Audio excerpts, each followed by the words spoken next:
Hello, everybody. My name is Jim Hopkins, and welcome to the new approach to meaningful targeting data. I'm here with Doug Buescher, CEO of LeadSpace. Hello, Doug. Hello, good afternoon. Great to see you over Zoom. Yeah, we're happy to be here with the B2B or B2SMB Institute, pardon me, at the Leaders Forum. We're excited to share with you some of the data that we've been seeing in our travels and some of the experience that we've had using data to do more meaningful targeting. I'm the Senior Director of Marketing for LeadSpace and have been a marketer for some time, previously at Salesforce and at Demandbase, doing product marketing and content and story and messaging. And Doug is also, he likes to say, a recovering marketer himself, right, Doug? Indeed, yeah, I know. I've been in marketing most of my career, also at Salesforce as a CMO, but also at companies like Skype and others. But very intrigued and super excited to talk about some of the ways that analytics is really starting to transform B2B sales and marketing, and specifically in this time of COVID. And it's very sad because I know we've been to a number of the events before, which have been great. So we miss you all and all the great networking that happens here. So this will have to substitute in the short term, but hopefully we'll continue to see, and this event will grow as we get into next year and we're back to the new normal, whatever that looks like, which I'm sure none of us know. Exactly. Well, we're going to talk a little bit about that today. So just to kick it off, and you know, some of this we are all very well and probably too well aware of. But it's a unique time. It's a perfect storm of change. There's constant change. There seems to be new change every day. We see the memes about how 2020 is just a crazy year. But it's an interesting mix because we're all in new surroundings. We're all working from home. You know, our routine is different. We may have had to kind of adjust on the fly to create some good working conditions. We've lost a lot of control over what happens. There's a lot of uncertainty. None of us really know when things are going to get back to normal or what new normal means. And then there's also this mortal danger thrown on top of this. Like there's a disease that could potentially harm you or hurt you really badly. So all these, you know, combine to make for a really kind of scary atmosphere. And it can be hard to operate in these conditions, but you know, there's hopefully some opportunity along with this crisis that we're going to talk to. But on top of these changing conditions and the pandemic that has caused this, there's also this kind of underlying persistent problem that we've seen in B2B and B2SMB marketing that has been around for a while, actually. And Forrester mentioned this last year in one of their reports, but they did a study and found that only 12% of B2B marketers, including B2SMB, have high confidence in the accuracy of the data they manage.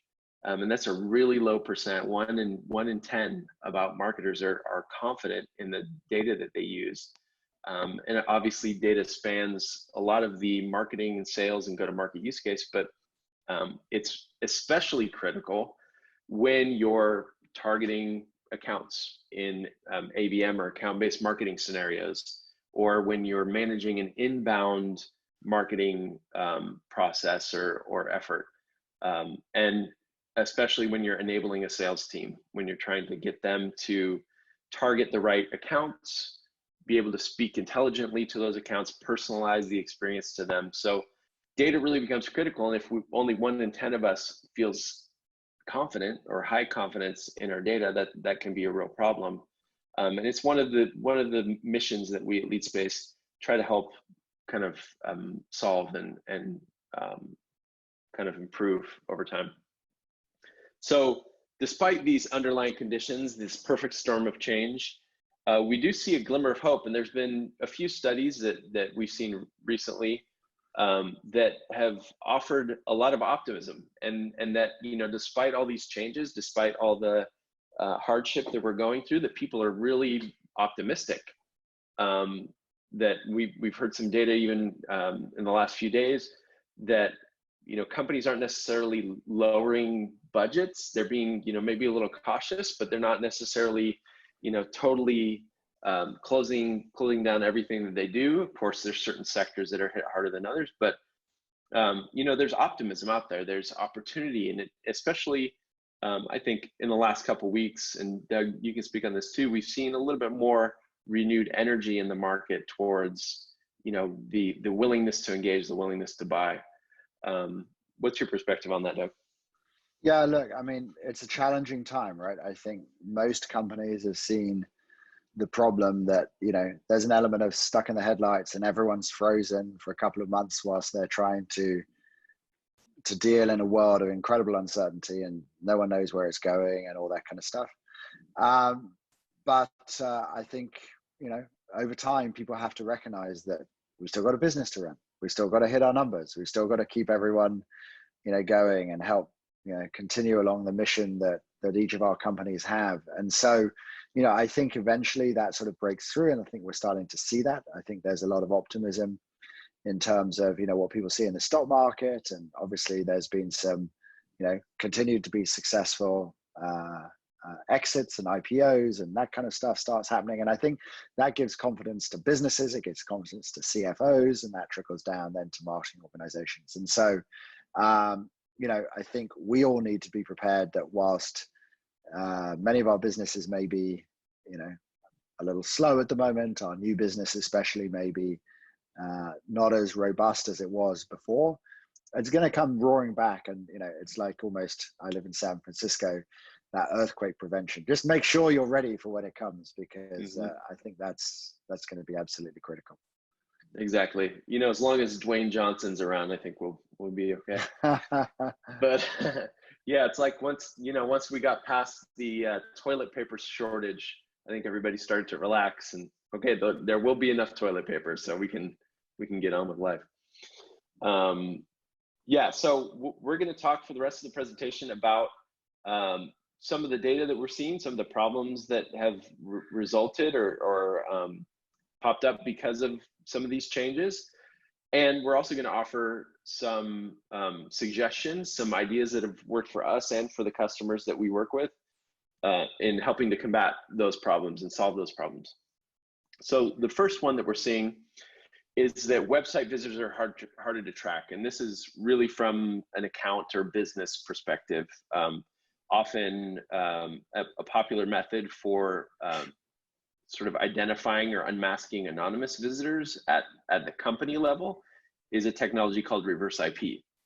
And this technology relies on an IP address from usually an office building or maybe a VPN office network that is sort of matched or can be identified as belonging to a certain company. Now, with everyone working at home, this has shifted dramatically. And what we've seen across the network of reverse IP identifications that we have access to, there's been a huge drop, as you can see, both web page appearances and sessions versus web page visits. So there's been sort of a decrease in our ability to unmask anonymous visitors, which can be challenging. So Doug, what do you suggest a company, a B2SMB marketer do given that situation? Well, so what a beautiful build that is to bring that out. So I think, yeah, it's kind of interesting. This is a challenge, right? In that certain tactics, right? In this case, as we're talking about the ability to use IP addresses and so forth, are for sure seeing decline in response rates, as you said. So we need to think, I think, much more holistically, right? We have, as marketeers, many tools in our toolkit. And one of those tools is to try and understand more components of our customers, right? So that, yes, we can understand them based on maybe their IP address, but let's try and figure some other stuff out, right? And so let's make sure that we fully understand all of the components of what we call the pie, which is an understanding of your customers. So yes, make sure you understand the profile and, continue to look out there for companies that can help with profile information, business card information. There's no surprise that ZoomInfo IPO'd so successfully on the back of, basically super high quality profile information that exists out there. But also look to other intent sources. Whilst, you know, a lot of the stuff that uses IP addresses is pretty limited now, you know, maybe there's some other sources like a G2 crowd or one of those kinds of things, which is more sort of logged in kind of information that gives you new insights that maybe you haven't been using, and maybe now's the time to look at that. And then making sure that you know, can consider your first party engagement data, what you can see yourself, because whilst people may be not as self-identifying elsewhere, they've also got more time at home. So, you know, we're seeing a lot of our clients actually see more web traffic and so forth as people are exploring. And then how do you bring all of that together into a single understanding, a 360-degree holistic view of the customer? And I think that's, you know, a big shift that we're seeing. And Jim, maybe if you could flip on, right? This is why I think, you know, you see people's really starting to think about CDPs as a way to connect all those different data sets together. If you don't know what a CDP is, customer data platforms, whether it's on the B2C side, on the B2B side, whether it's small companies or large companies, I think that you are seeing incredible interest right now for being able to stitch together these many sources of data. We've just mentioned one of those reasons because, you know, a specific data source might start getting weak for some reason, or GDPR may constrain your ability to be able to buy other data sets. And, you know, some have just announced today actually about the provisions between the EU and the US on, you know, safe harbor and so forth. You know, these things constantly change. So you need to be able to like leverage lots of things to create flexibility. And secondarily, I think everyone sees that they need a more robust understanding of the customer. And this is why you see things like Salesforce really pushing hard on Customer 360, really about how to understand the B2C customer. The same with Adobe. And clearly, you know, we're seeing a lot of people trying to do the same in the B2B space. And we obviously want to help them do that from the customer data platform. Bring all the different data together of the profile intent engagement, unify it into a single source of truth. And then you can really take some of the actions that make sense. And I think, you know, now more than any time, starting to rethink your data strategy a little bit, trying to rethink how you understand people, trying to make sure you use all the sources as available. It's a good thing to do when you've got maybe a little bit more time working remotely and thinking about what the next form of transformation is going to be. Absolutely. Yeah, and this will pay dividends, you know, no matter what happens in the future, right? So the next problem we wanted to mention was that direct dials don't work anymore. And this is data from SalesLoft that looks year over year at the period from mid to late March. So mid to late March 2019 versus mid to late March 2020. And obviously this was the beginning of the pandemic, and when people were, you know, in complete lockdown right away. So maybe things have improved a little bit, but we would consider this holds true. There's other data that shows that it's not completely, you know, back to normal, and maybe never will be. But finding people picking up the phone and getting direct dial connects with telesales or inside sales has become very difficult.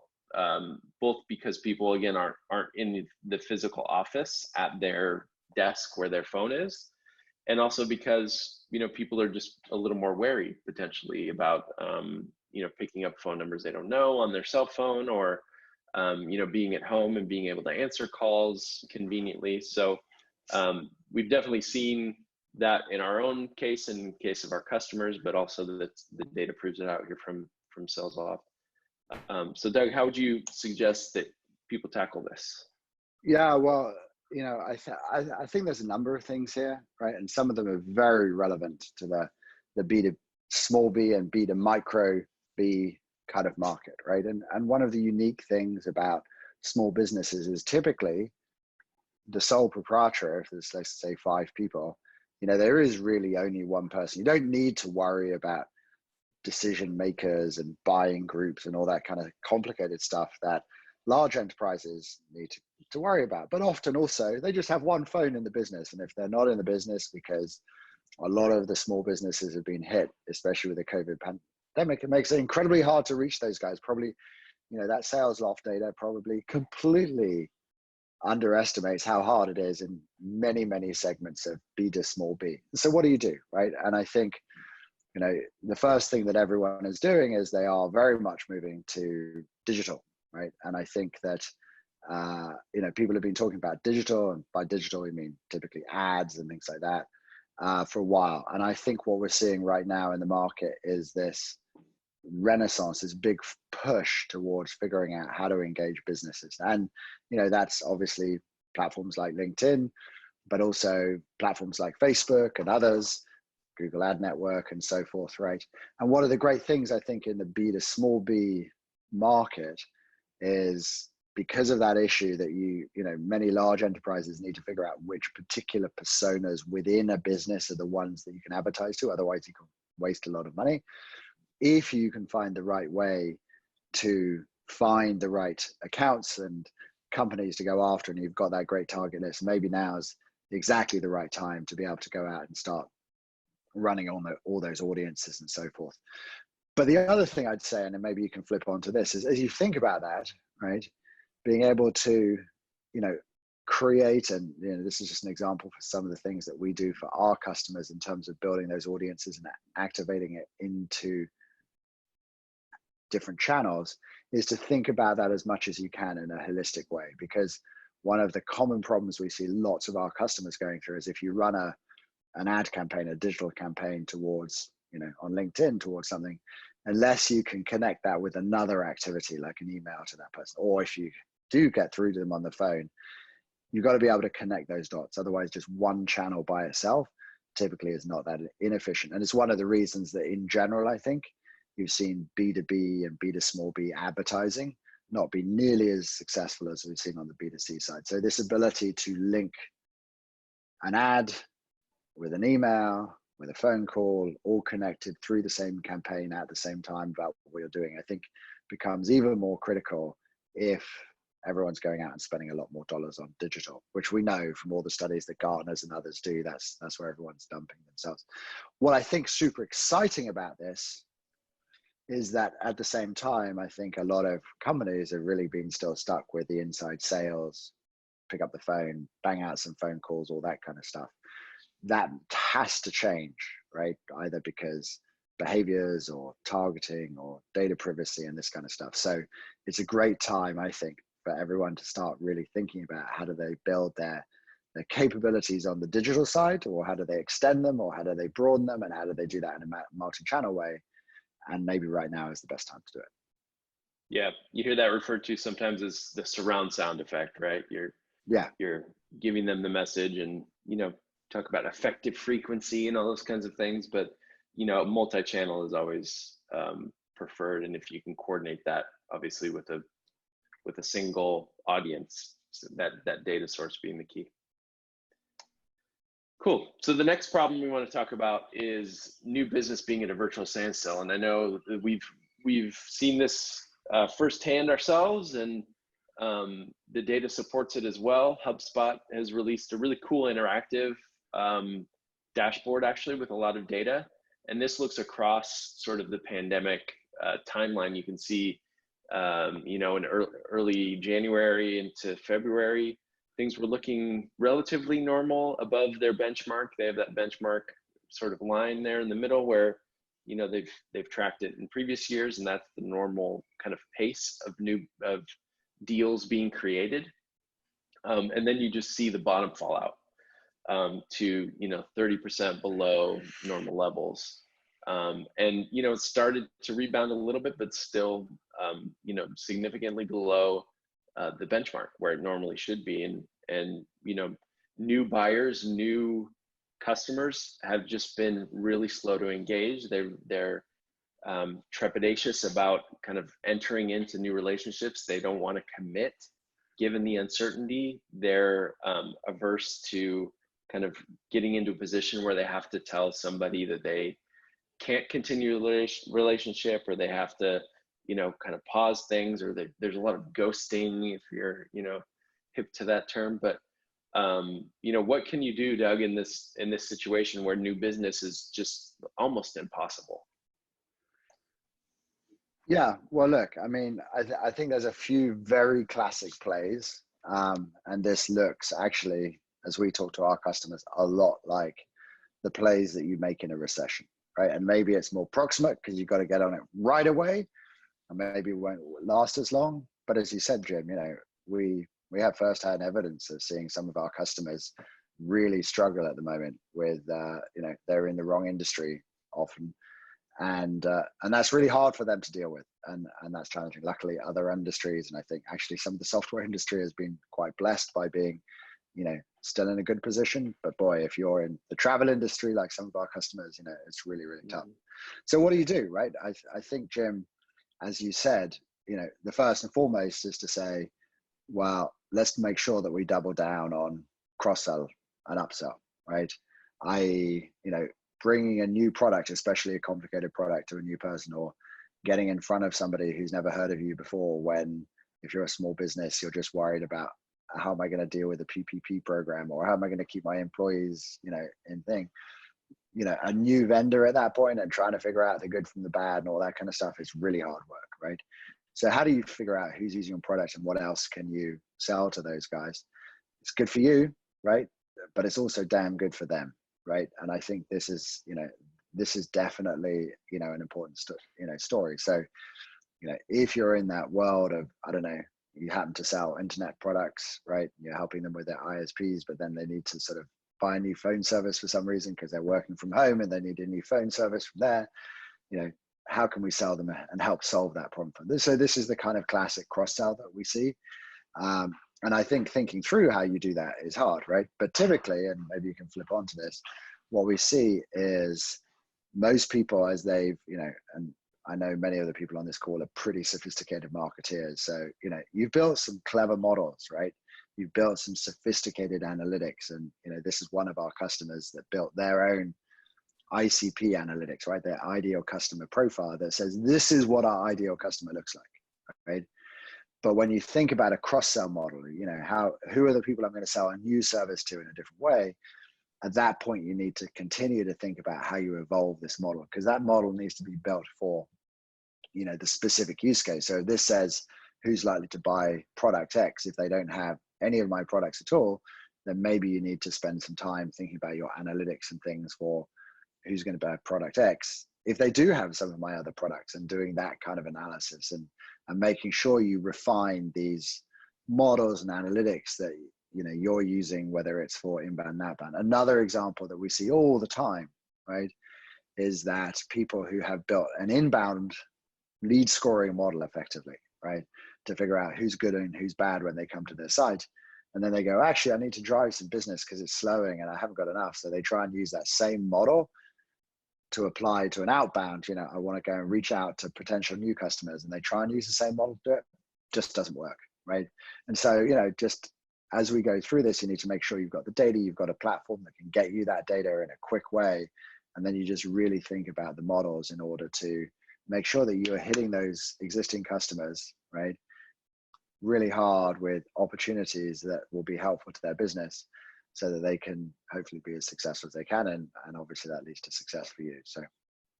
Yeah, absolutely. And I think one of the key components we didn't really call out specifically on this, but just having a place where you can unify data, like even some of the basic data that you would use to segment some of your existing customers, like what products do they own? I've been a part of companies where that data just doesn't live in a unified place. Like it's not in CRM where a marketing team can get to it, or it's not in marketing automation. So, having just having all that data unified and correctly placed in a system where you can do segmentation is a really key step. Yeah, no, look, I support that. And obviously a core reason that people start to think about, platforms, CDP type platforms, is to bring that together. I think also specifically is that a lot of times, you can't connect that external data that you're buying on intent, or, we talked about some of the IP stuff. And how do you connect that to your Salesforce data and your marketing automation data and do it in a seamless way?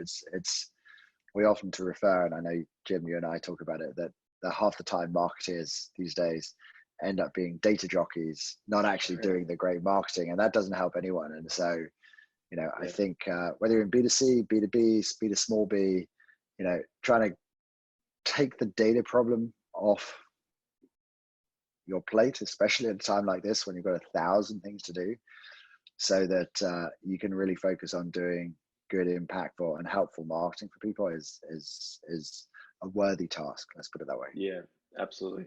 Yeah, I did a master's degree in marketing, and I don't think we ever had a data analytics class. Are you really a We never master marketer? I am. I'm a master. I have a master's degree. I have the paper.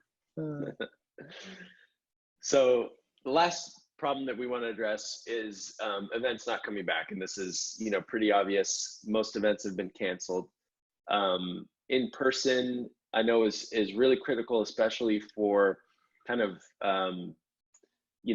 teasing out the small businesses, because sometimes those are hard to reach by other methods. Sometimes getting them in person at an event and being able to put a booth up and have hundreds of small businesses come by and visit you is kind of the ideal situation, and one that a lot of marketers spend a lot of money on, even selling to big businesses. It's a big part of our marketing mix. And for as much as we've tried to adapt and get virtual events in place, and I think this is an example of one that is a great resource.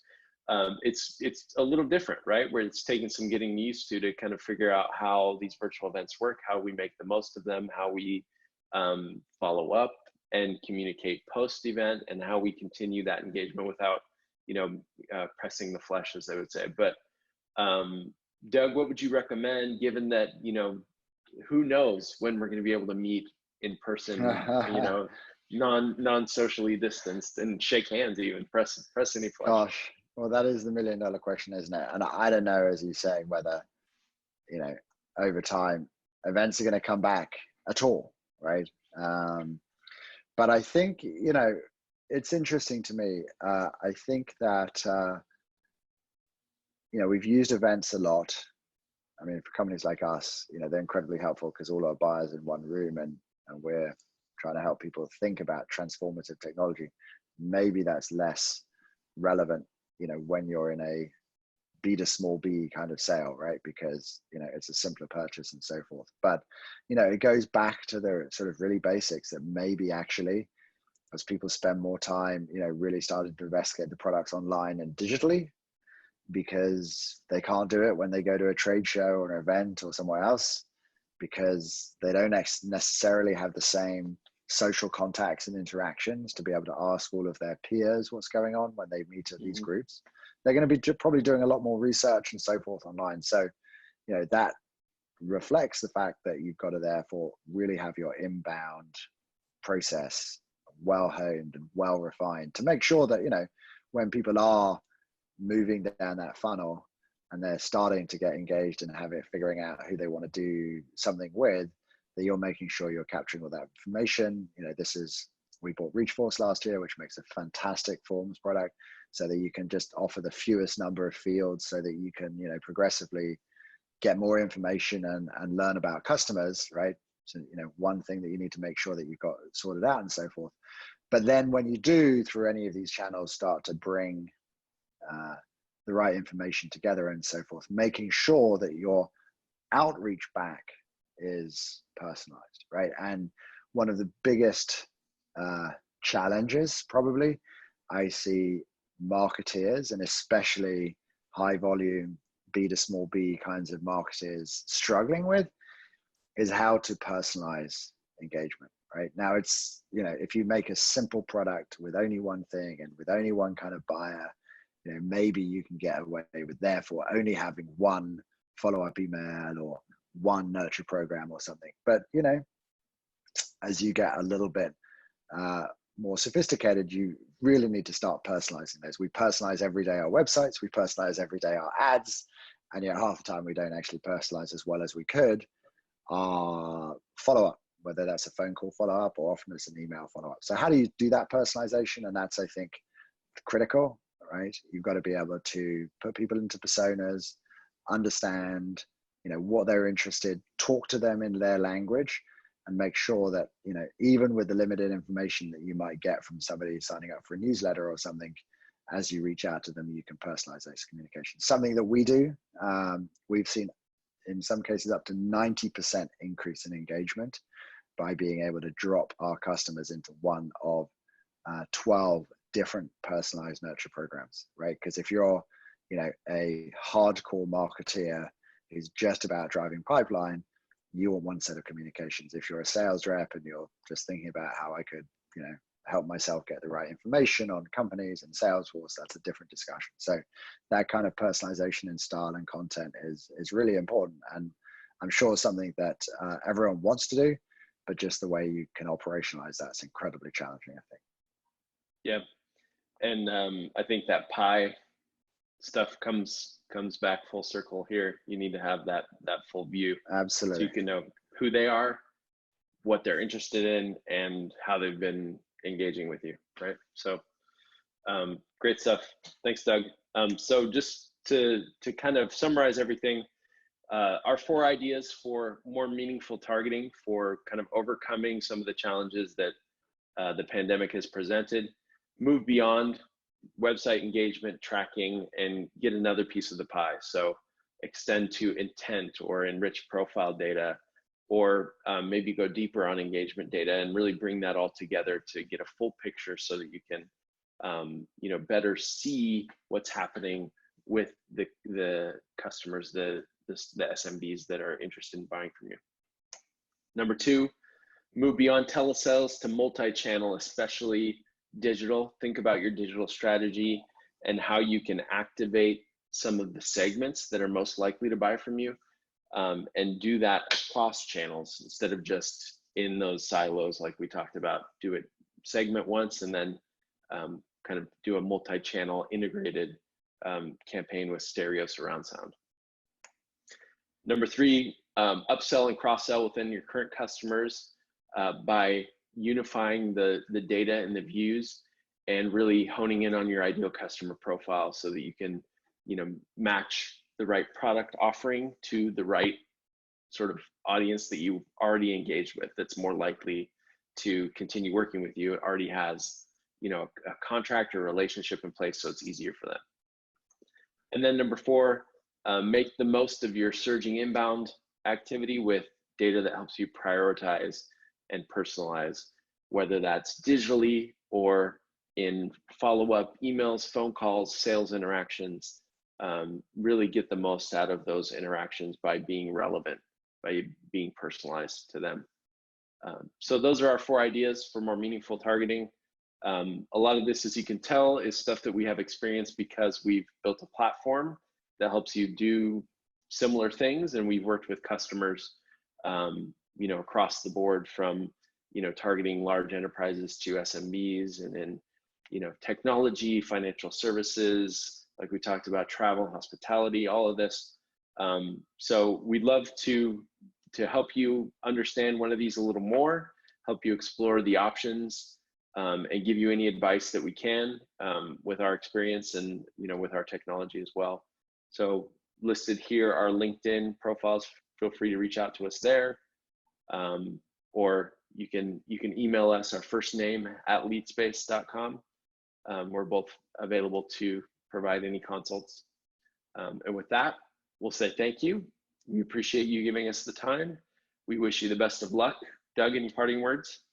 No, I think it's a crazy time for us all, challenging time for us all, but it's exciting too. And let's use this maybe slight pause that we have to take a step back from time to time and think about where we're going in the long term. But good luck to everyone. Thanks.